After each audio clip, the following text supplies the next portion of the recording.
हरे कृष्णा, राधे राधे। आप सभी का गीता क्लास में बहुत बहुत स्वागत है। ओम अज्ञानतिमिरन्धस्य ज्ञानञ्जनशलाकया चक्षुरुन्मिलितं येन तस्मै श्रीगुरुवे नमः। गुरुवे गौरचन्द्राय राधिकायै सदालये कृष्णाय कृष्णभक्ताय तद्भक्ताय नमो नमः।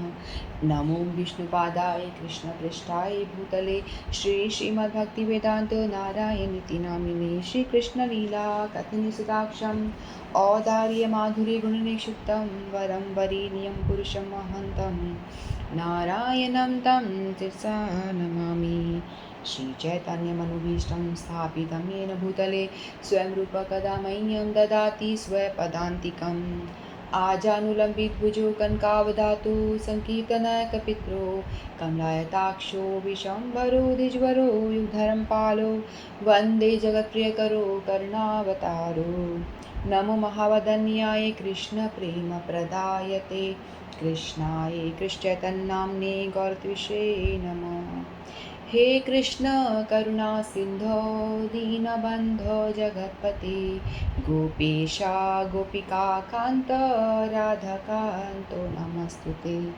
तत्काञ्चन गौराङ्गी राधे वृन्दावनेश्वरी वृषभानुसुते देवी प्रणमामि हरिप्रिये।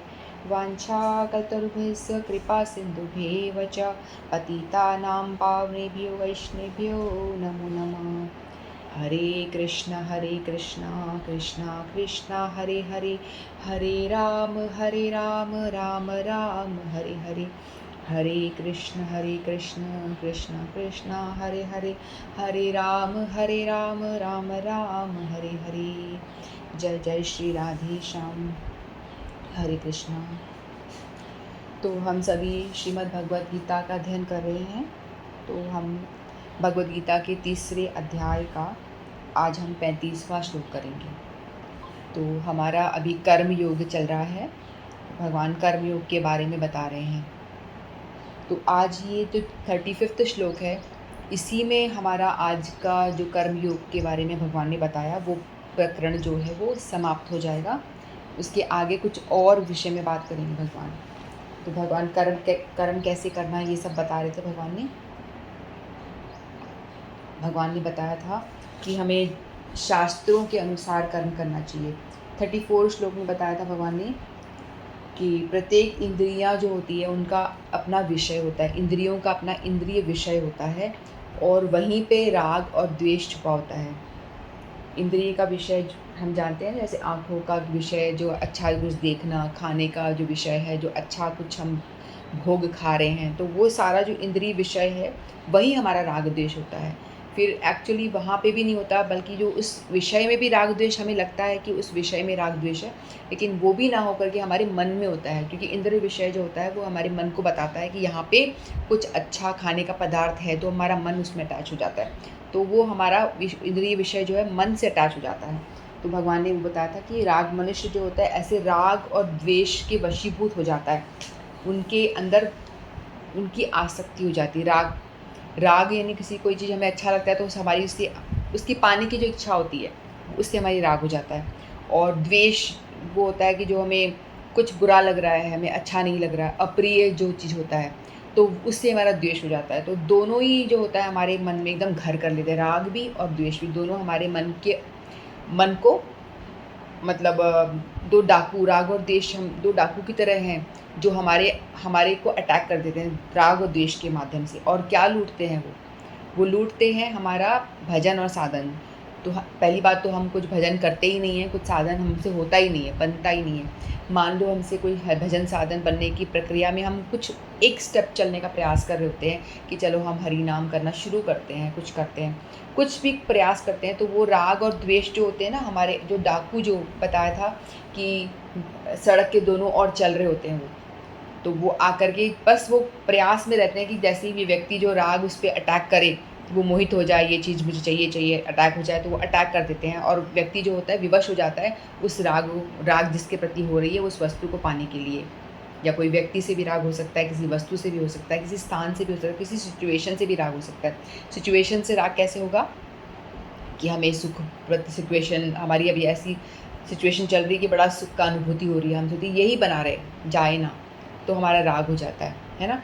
और द्वेष, कोई हम कभी रास्ते में जा रहे हैं, हमने कोई एक्सीडेंट देख लिया तो हमें उससे द्वेष हो जाता है, तो हम वो उसके हम घर पे आते हैं, भजन करने बैठे हैं, लेकिन हमारे मन में वो चीज़ भाव आते जा रहे हैं कि अरे वो कैसे खून हो रहा था, वो द्वेष हो जाता है, अरे वो नहीं आना चाहिए, लेकिन वो अनायास ही हमारे अंदर आ रहा है। तो राग और द्वेष दोनों बातें जो होती है हमारे भजन को हानि पहुंचाती है। हम भजन करने का प्रयास करें, हम हरि नाम करने का प्रयास करें, कोई राग वाली जो वस्तु है, या हमने कुछ देखा, बाहर गए, हमने बहुत अच्छा फ़ोन देखा या कुछ भी ऐसी चीज़ देखी, तो हमारा उससे राग हो जाएगा कि हमें ये चाहिए चाहिए, ऐसा हो जाएगा ना। तो हम उस क्या करेंगे, अपना भजन को एक बार को छोड़ देंगे और वहाँ पे जा कर के हम करेंगे क्या, हम हरि नाम करने बैठे हैं, हम हमारे अनायास कोई व्यक्ति सामने से गुलाब जामुन लेकर के आ गया, जो हमें वस्तु जो हमें खानी है, हमें प्रिय है, तो हम बोलेंगे छोड़ो यार, माला को साइड में रखो, पहले जाके गुलाब जामुन खा लेते हैं। तो हम ऐसा करते हैं, भजन को साइड में कर देते हैं और जा कर के हम पहले वो जिसके प्रति हमें राग हो रही होती है वो वस्तु को हम पहले ग्रहण कर लेते हैं। तो इस तरह से राग और द्वेष दोनों ही हमारे भजन में विरोध, मतलब रोड़े अटकाता है, परेशान करता है। तो हमें राग और द्वेष से बचने का प्रयास करना चाहिए। तो भगवान ने बताया ये चीज़। तो अब 35th श्लोक लेते हैं। श्रेयान् स्वधर्मो विगुणः परधर्मात् स्वनुतिष्ठितात् स्वधर्मे निघ्नं श्रेय परधर्मो भयावह। श्रेयान् स्वधर्मो विगुणः परधर्मात् स्वनुतिष्ठितात् स्वधर्मे निघ्नं श्रेय परधर्मो भयावह। तो भगवान ने पहले जो कर्म के विषय में बता रहे थे ना, वही अब आगे बता रहे हैं भगवान।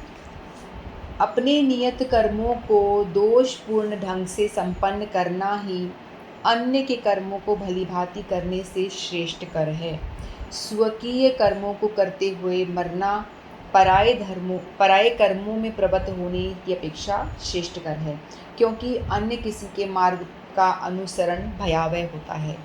तो भगवान कर्म के विषय में बता रहे हैं, हमें किस तरह से निष्काम कर्म के बारे में बताया, अलग अलग तरीके बताए, शास्त्रों का पालन करना हमें बताया। तो भगवान यहाँ बता रहे हैं कि किसी और के कर्म को करने से ज़्यादा अच्छा है कि हम अपने खुद के कर्म को करें। जो हमें ये कर्म जो हमें मिलता है ना, हम कर्म जो करते हैं, हम ये वर्ण और आश्रम के अनुरूप होता है। वर्ण आश्रम जो हमने पढ़ा है ना कि 4 वर्ण होते हैं और 4 आश्रम होते हैं। तो 4 वर्ण कौन कौन से हैं? ब्राह्मण, क्षत्रिय, वैश्य और शूद्र, ये 4 वर्ण हैं। तो हम लोगों को भगवान ने ऑलरेडी जो हमें जन्म मिला है ना, कोई ब्राह्मण कुल में जन्म लेता है, कोई क्षत्रिय कुल में जन्म लेता है, तो हम सबको पता है कि हमारा कौन सा वर्ण है, कोई शूद्र कुल में जन्म लेता है। तो ये जो जन्म हमारा हो रहा है, ये भी हमारे अपने आप से ऐसे ही नहीं हो रहा। भगवान ने हमको जो जन्म दिया है, भाई इस व्यक्ति को ब्राह्मण कुल में क्यों जन्म दिया, मुझे क्यों शूद्र में जन्म दिया, है ना, मेरी तो चॉइस नहीं थी। लेकिन ये ऐसा इसलिए है क्योंकि वो भगवान ने हमको जन्म भी हमारे जो स्वभाव जो हमारा बनता है, जो हमारा स्वभाव बनता है, हमारे प्रकृति के जो 3 नियम होते हैं, 3 गुण होते हैं, उसके अनुरूप बनता है। जो प्रकृति के 3 गुण, हम बार बार इसके विषय में पढ़ रहे हैं ना, जानकारी हासिल करने का प्रयास कर रहे हैं। प्रकृति के 3 गुण होते हैं, है ना, एक सतो गुण होता है, एक रजो गुण होता है, एक तमो गुण होता है। हम इस 3 गुणों से, हम सभी व्यक्ति, हम सभी लोग जो हैं, इस प्रकृति के 3 गुणों से बंधे हुए हैं। हमें पता नहीं होता, लेकिन हम सब बंधे हुए हैं। हम कहते हैं अपने आप को, भले कह लें कि हम आज़ाद हैं, अपनी ज़िंदगी हम अपने हिसाब से जिएंगे, हम कह लें कोई व्यक्ति अकेला रह रहा है, मुझे तो बंधना ही नहीं है पछड़ों में, क्यों करूं मैं शादी, या क्यों बंधूँ अपने पछड़ों में। कई ऐसे होता है ना, मुझे कोई दुनिया से कोई लेना देना नहीं है, लेकिन वो ये नहीं जानता कि कोई आज़ाद नहीं है। इस धरती पे जो भी जी रहा है, कोई आज़ाद है ही नहीं, क्योंकि सभी प्रकृति के 3 गुणों से बंधे हुए हैं। तो जो व्यक्ति ऐसा मान रहा है, वो राजसिक गुण से बंधा हुआ है। राजसिक गुण यानी उसके अंदर बहुत अपने बारे में सोचने का स्वार्थ बहुत ज़्यादा है कि मुझे नहीं फंसना किसी की बंधनों में, कोई मेरे ऊपर आके राज करे, कोई मुझे ये बोले वो बोले, कोई सासू आ जाए, ससुर, ऐसा मुझे ये सब चीज़ों से परे रहना है। तो वो इस तरह से सोचता है, लेकिन वो उसे पता नहीं है कि वो राजसिक गुण वाला है, वो अपने जो स्वभाव से अधीन है, अपने स्वभाव से तो बंधा हुआ है ना। तो आपका स्वभाव जो है, आपके जो भी आपने एक्टिविटी करी होती है उस जन्म में, उसके अधीन आपका गुण बनता है। कोई व्यक्ति रजोगुणी होता है, जिसको बहुत उसको चीज़ें मटीरियली चाहिए, है ना, बहुत ही सब कुछ कामनाएँ बहुत ज़्यादा है, कामनाएँ, इच्छाएँ जिसकी बहुत ज़्यादा है, वो रजोगुणी व्यक्ति होता है। तमोगुणी व्यक्ति होता है जो उल्टे काम करता है, चोरी करता है, हत्या करता है, झूठ बोलता है और शास्त्रों का उल्लंघन करता है, गलत काम करता है, ज़्यादा सोता है, उल्टे और तामसिक भोजन, सड़ा गला खा भी लेता है। ऐसे आगे चैप्टर आएगा, उसमें इसका पूरा विस्तृत विवरण होगा।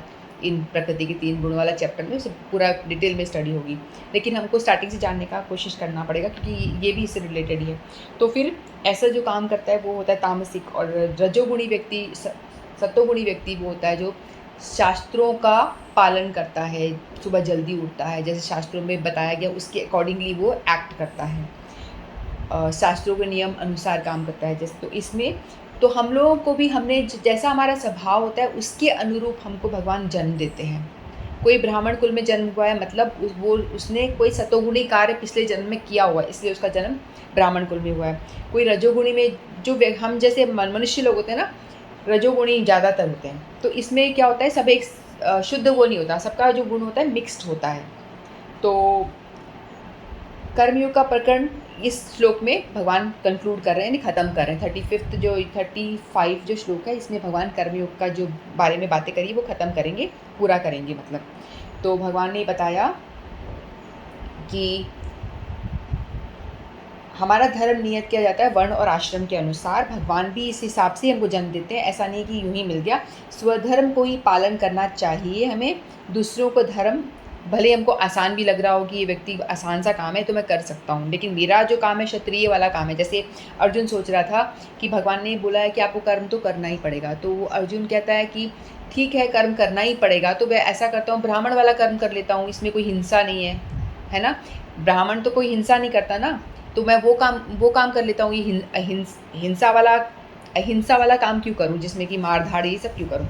तो भगवान अर्जुन को ये समझा रहे हैं कि भाई देखो, तेरा जो कर्म है तुझे वही करना है। तू किसी और का कर्म करेगा तो तुझे शोभा नहीं देगा और तू कर भी नहीं पाएगा।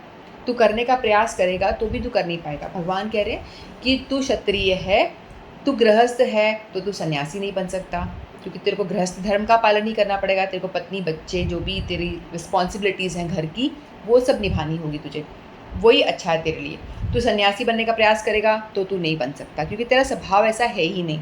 और यहाँ भगवान बता रहे हैं कि अर्जुन कह रहा है कि मैं ब्राह्मण की तरह मैं बैठ जाऊँ, दान वान ले लूँ, भिक्षा करके अपना जीवन यापन कर लूँ, तो भगवान कह रहे हैं कि तेरे लिए संभव ही नहीं होगा, क्योंकि तेरा स्वभाव है युद्ध करने का। तू एक क्षत्रिय है तो युद्ध ही करेगा।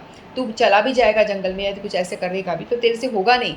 कोई ना कोई तेरे को कुछ भी थोड़ा टच कर देगा, कुछ भी थोड़ा बोल देगा उल्टा सीधा, तो तू फट लड़ने को तैयार, अपना धनुष निकाल के लड़ने को तैयार हो जाएगा। तो तेरा स्वभाव नहीं है वो, तू नहीं कर पाएगा। तू करने की भले प्रयास कर ले। तो भगवान ये वही समझाने का प्रयास कर रहे हैं यहाँ पे कि अपना जो धर्म है, भगवान ने जो धर्म वर्ण आश्रम बनाए हैं, आश्रम कौन कौन से हैं? ब्रह्मचर्य आश्रम, गृहस्थ आश्रम, वानप्रस्थ आश्रम और संन्यास आश्रम।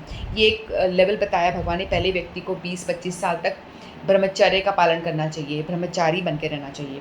उसके बाद उसको शादी करके गृहस्थ आश्रम में प्रवेश करना चाहिए। फिर वो 50 साल का हो जाता है तो उसको वानप्रस्थ की ओर जाना चाहिए, यानी पति पत्नी वाला जो रिश्ता है या घर का जो अटैचमेंट है उससे दूर हो जाना चाहिए। और जिम्मेदारियाँ जो बच्चों को सौंप करके, बेटे बहू को सौंप करके खुद कोशिश करनी चाहिए कि वो अब वानप्रस्थ की तरफ यानी भगवान की भक्ति की ओर बढ़ने का प्रयास करना चाहिए। फिर वो धीरे धीरे अटैचमेंट को दूर कर करके धीरे धीरे अपने गृहस्थ जो धर्म है उससे छूटने का प्रयास करना चाहिए। धीरे धीरे छूट के फिर उसको संन्यास आजकल तो ऐसा है नहीं कि कोई जंगल में जाकर सन्यासी बन जाए। घर में ही रह करके डिटैच हो जाने का प्रयास करना चाहिए।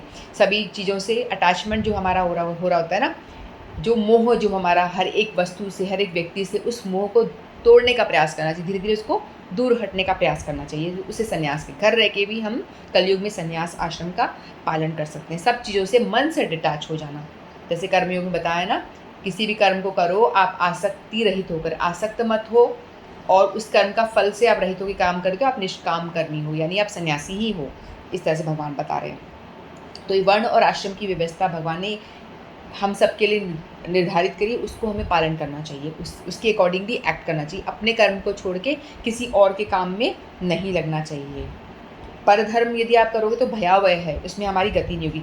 देखो जैसे किसी एक गवर्नमेंट ने आपके लिए काम नियुक्त कर दिया, सैनिक को बोला कि आप फील्ड में जाइए, आप युद्ध करिए, और वो युद्ध करते करते मर जाता है, तो उसका धर्म उसने किया और उसकी मृत्यु वहाँ हो गई, तो मतलब उसको परम गति की प्राप्ति होगी, उसकी गति अच्छी होगी, क्योंकि वो अपना सधर्म जो गवर्नमेंट ने निर्धारित करा वही करते करते वो मरा है, तो उसको भगवान गवर्नमेंट जो होगा परमवीर चक्र देगा, उसको इनाम देगा, है ना, सब कुछ देगा। लेकिन वहीं वो किसी और अपने फ़ायदे के लिए युद्ध कर रहा है, तो वो उसे कुछ नहीं मिलेगा, तो उसको बल्कि जेल में डाला जाएगा, किसी को हत्या कर देगा तो। इसी तरह से हमें स्वधर्म का पालन करना चाहिए। जैसे नारी है, मैरिड वुमेन के लिए पतिव्रत धर्म पालन करना धर्म बताया गया है। यदि वो व्यक्ति अपने पति को परमेश्वर मान के उसका पूजा भी करती है, तो भगवान उसको मोक्ष देगा, मतलब उसको अच्छी गति देगा, क्योंकि वो अपना काम ठीक से कर रही है। एक स्टूडेंट है, उसकी पढ़ाई करना उसका काम है, अच्छे से वो काम को करे, कि ये मान के कि भगवान ने मुझे ये कर्म दिया है, उसको अच्छे से करे, तो उसकी गति अच्छी होगी, क्योंकि वो ऑटोमेटिकली भगवान की ही भक्ति कर रहा है, क्योंकि भगवान ने जो कर्म दिया है उसको वो कर रहा है। तो जिस व्यक्ति को जो कर्म दिया गया है, जो भी रोल में आप निभा रहे हो, पति का, पत्नी का, बच्चों का, अपने माता पिता के प्रति जो रोल निभाना है, उसको वो ढंग से निभाएं, उनकी आदर करें, उनका अच्छे से आदर करें, और जो भी वो कह रहे हैं उनकी आज्ञा का पालन करें और अच्छे से चलें। अपना जो रोल है परफेक्ट निभाएं, चाहे वो डॉटर का हो या बेटे का हो या ससुर जो भी आपको रोल मिला है, टीचर या जॉब में जो रोल मिला है, वो आप अपने कर्तव्य का पालन, कर्तव्य कर्म अच्छे से अपना 100% देके करें, उसमें कोई चूक ना करें, तो भगवान आपसे प्रसन्न होंगे। भगवान बोलेंगे भाई ये भक्ति नहीं भी कर रहा है, लेकिन तो भी ये अपने कर्तव्य का पालन अच्छे से कर रहा है, तो ये मेरे लिए काम कर रहा है, क्योंकि काम ही आप भगवान के लिए कर रहे हो ना, तो आपको उसका रिजल्ट, आपकी गति अच्छी होगी, भगवान आपको अच्छे लोगों में ही भेजेंगे, ये कह रहे हैं। क्योंकि भगवान सेंटर में है, भगवान के लिए कर रहे हो ना, आप जो काम कर रहे हो भगवान के लिए ही तो कर रहे हो, अपने बच्चों में भगवत भाव करके कर रहे हो, तो भगवान के लिए ही हो गया काम। अपना कर्म कर रहे हो, अपनी जॉब कर रहे हो, तो भगवान ने मुझे ये जॉब दिया है, भगवान के लिए, भगवान आपने ये जिम्मेदारी दी है, मैं कर रही हूँ, तो ये हो गया, अल्टीमेटली भगवान के लिए ही सब काम करना हो गया। पत्नी पति की सेवा कर रही है, भगवान तुमने मुझे ये सेवा प्रदान करी है, तो उसमें भगवत भाव करिए। पति में कोई सामर्थ्य नहीं है कि वो कुछ कर पाए, लेकिन भगवान आपके देखेंगे आप कर्म अच्छे कर रहे हो, तो भगवान आपको भगवत धाम देंगे, इस तरह से। तो मतलब कर्म में जो करना है इस तरह से करना चाहिए हमें, भगवत भाव करके। तो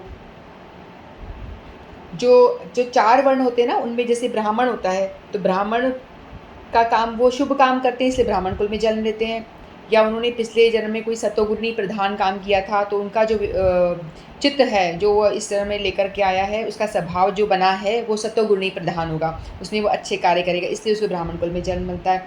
कोई क्षत्रिय कुल में जन्म लेता है, उसमें सतोगुण और रजोगुण दोनों मिक्स होता है, थोड़ा अच्छा भी होता है और थोड़ा सा कामनाएं ज़्यादा होती है, रजोगुण मिक्स होती है। लेकिन जो सतोगुणी, जिसमें रजोगुणी प्रधान होता है ना, ज़्यादा कामनाएं ज़्यादा होती हैं, तो वो क्षत्रिय परिवार में जन्म लेता है।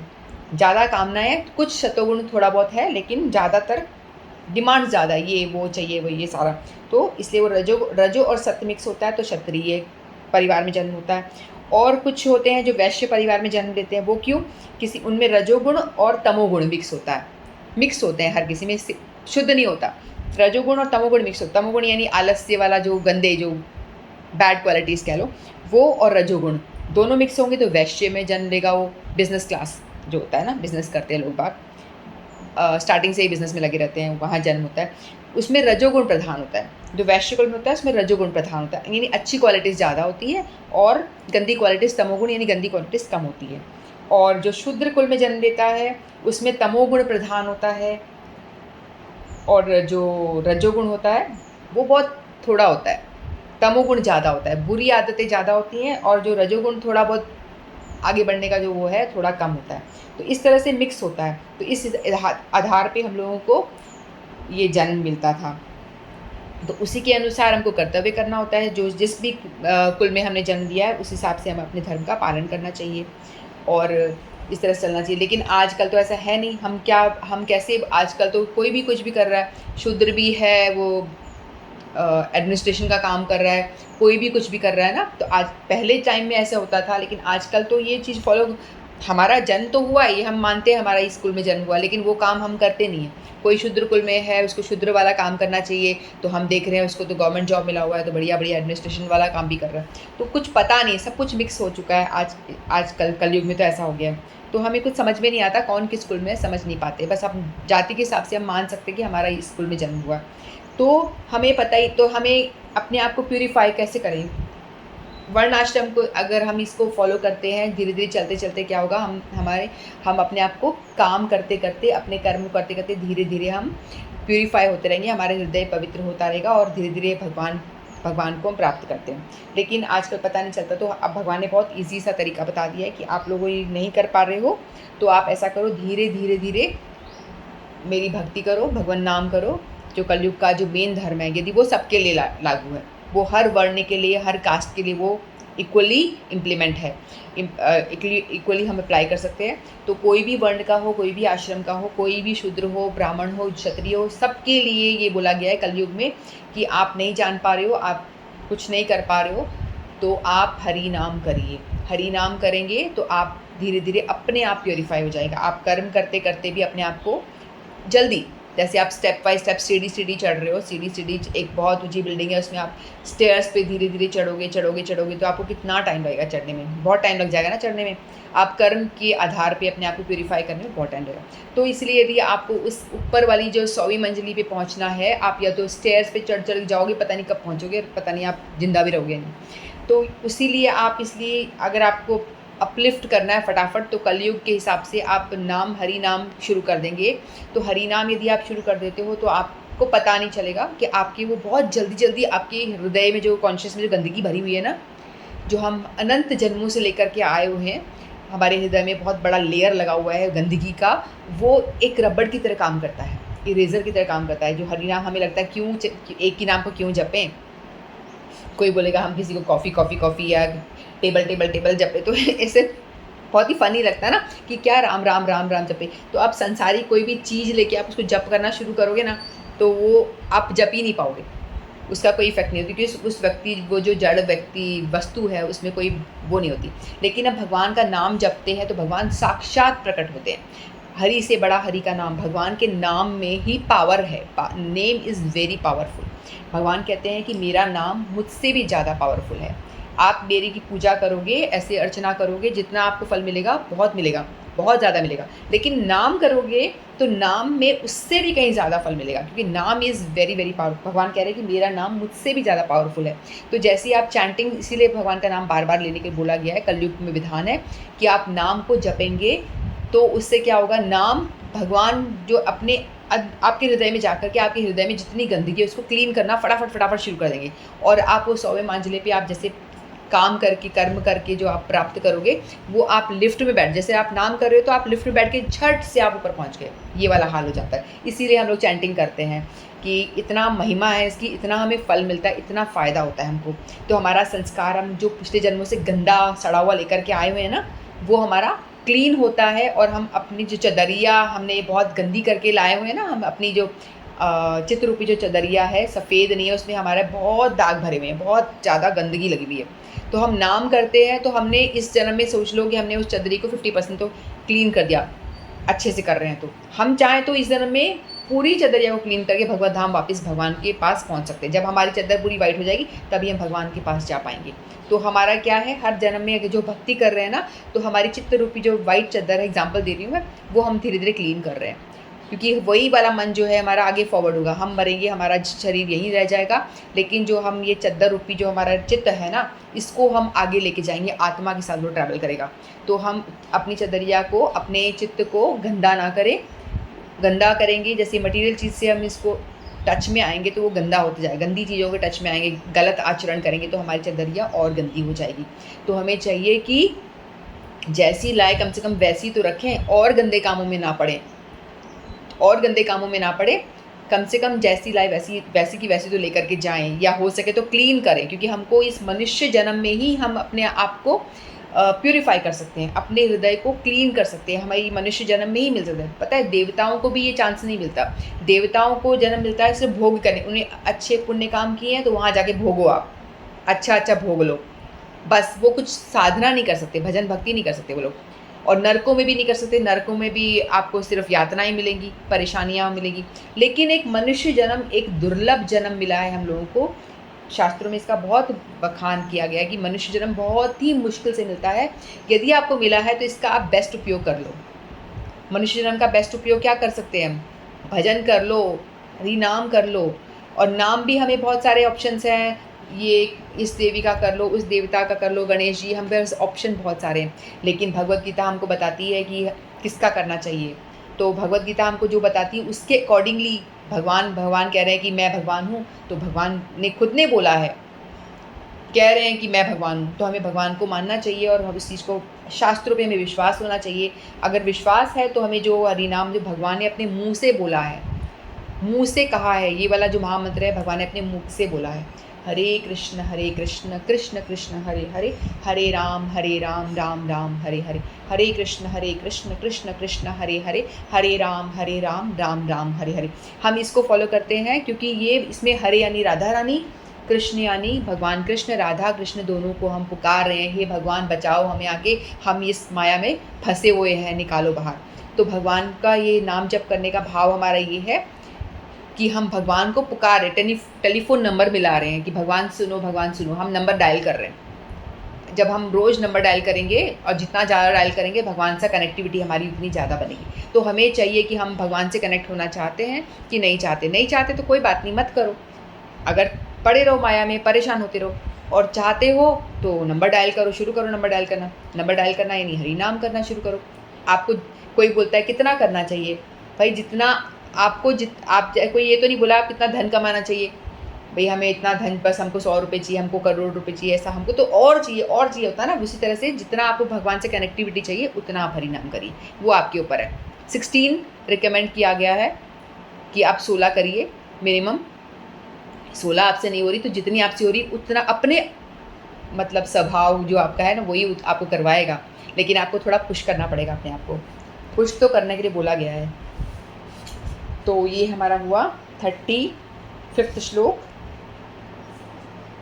कि हमें अपना ही कर्म करना ज़्यादा श्रेष्ठ कर, किसी और के कर्म में हमें नहीं पड़ना चाहिए, और कर्म जो हमें ये स्वभाव के अनुरूप ही हम काम करना चाहिए। कोई इंजीनियर का, किसी को आर्ट में इंटरेस्ट है और वो इंजीनियर बन जाए फोर्सफुली, पेरेंट्स बोल रहे हैं इंजीनियर बन जाए, तो वो अपना 100% वहाँ दे नहीं पाएगा। बन भी जाएगा तो वो बहुत ही अपना मिनिमम दे पाएगा, और अपने इंटरेस्ट के हिसाब से काम करेगा तो वहाँ 100% देगा और अच्छे से करेगा।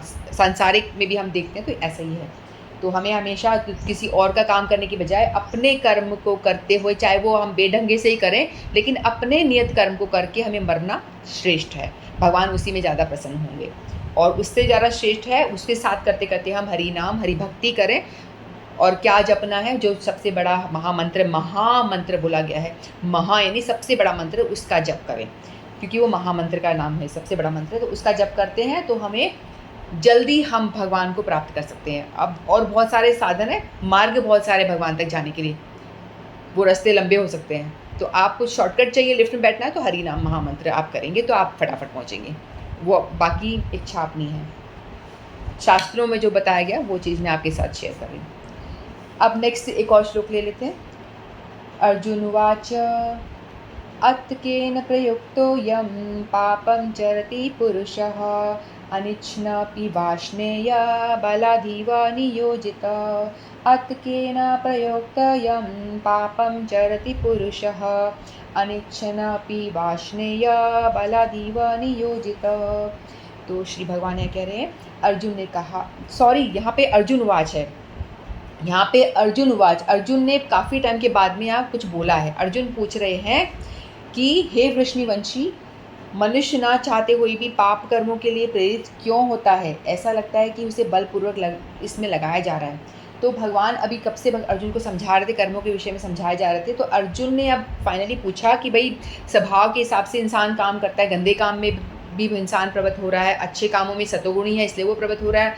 तो कोई अंदर से ऐसा लगता है कि कोई फोर्स है। भगवान अर्जुन पूछ रहे हैं कि ऐसा है ना कि अपने स्वभाव के अनुसार हमें कर्म करना है, तो मैं क्यों कर्म करूँ ही क्यों, मैं कुछ भी क्यों करूँ, जो मेरा जो स्वभाव है मुझे अपने आप से किसी काम में लगा देगा ना। तो अर्जुन ऐसे कह रहे हैं, तो ऐसा कौन सा पावर है जो मुझे गलत काम में लगाता है? हम लोग को पता होता है कि यदि हमने ये गलत काम किया तो हमें डंडे पड़ेंगे, हमको नरकों का भोग मिलेगा। संसार में भी यदि हम गलत काम करते हैं, हमको बंद कर दिया जाता है, पुलिस पकड़ के ले जाती है। तो फिर भी लोग गलत काम क्यों करते हैं? जो गलत काम करते हैं, ऐसा थोड़ी ना है कि उनको पता नहीं है कि हम गलत कर रहे हैं, पता तो है ही ना। जैसे कि कोई एक रोगी है, उसे डायबिटीज़ की बीमारी है और लेकिन उसके सामने गुलाब जामुन आता है, तो वो सोचता है कि खाऊँ या नहीं खाऊँ। उसको पता है खाया तो मैं मर भी जा हो सकता है, मैं मेरी मतलब बीमार हो जाऊँगा, कुछ हो जाए ऐसा।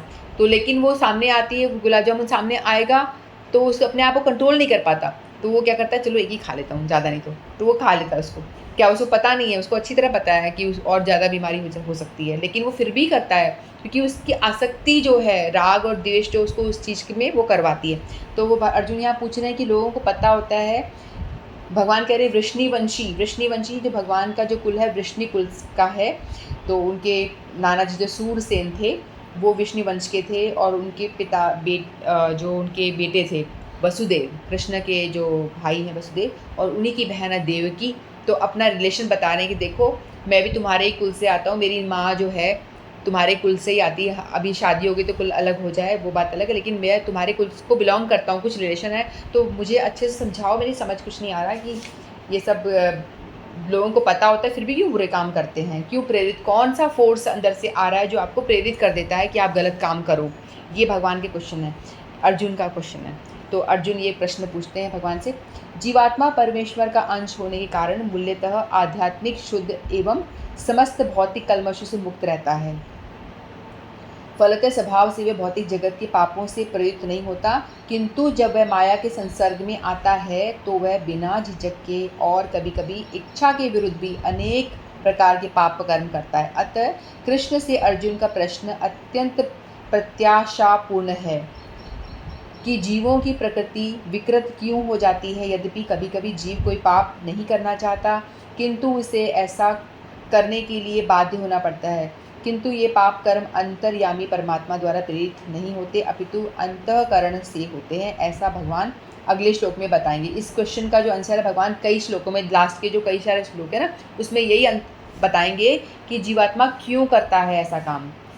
और अभी तक कर्म के बारे में बताया था, भगवान कह रहे हैं, भगवान ऐसा बताएंगे कि देखो अर्जुन ने क्वेश्चन जो पूछा है कि जीवात्मा जो है, हमें पता है कि part and parcel of Krishna है, जो परमात्मा का एक छोटा सा अंश है। हम लोग जीवात्मा परमात्मा का अंश है, तो परमात्मा है जो तो शुद्ध है, उनमें तो कोई दोष हो नहीं सकता।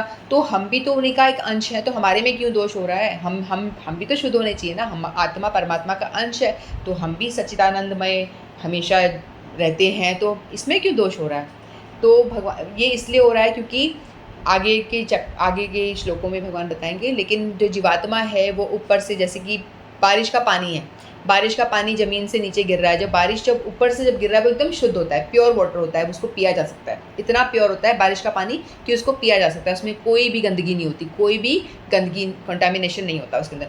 लेकिन जैसे ही वो बारिश का पानी ज़मीन पे गिरता है और ज़मीन में, तालाब में, मिट्टी वाले तालाब में मिट्टी में मिलता है, तो वो क्या हो जाता है? गंदा हो जाता है, उसमें बहुत सारी गंदगी मिल जाती है। पानी ज़मीन पे गिरते से ही ज़मीन की जो गंदगी है उसमें आ जाती है और जो पानी होता है वो गंदा हो, बारिश का पानी गंदा हो जाता है। फिर उसको पीने के लिए हमें क्या करना पड़ता है? प्योरीफायर लगाना होता है। फिर हम लोग नलों के थ्रू जो हमारे घर में आता है तो हम आरओ लगाते हैं, फिर उस पानी को प्योरीफाई करते हैं, फिर उसको पीते हैं, है ना। उसी तरह से जीवात्मा जो है भगवान का अंश है, लेकिन जैसे ही वो माया के संसर्ग में आता है, जैसे ही वो ज़मीन पे अपना जन्म लेता है, माया के संसर्ग में आता है, प्रकृति के 3 गुणों से जब मिला होता है, तो माया से जब मिलता है तो वो गंदा हो जाता है, उसमें गंदगी आ जाती है।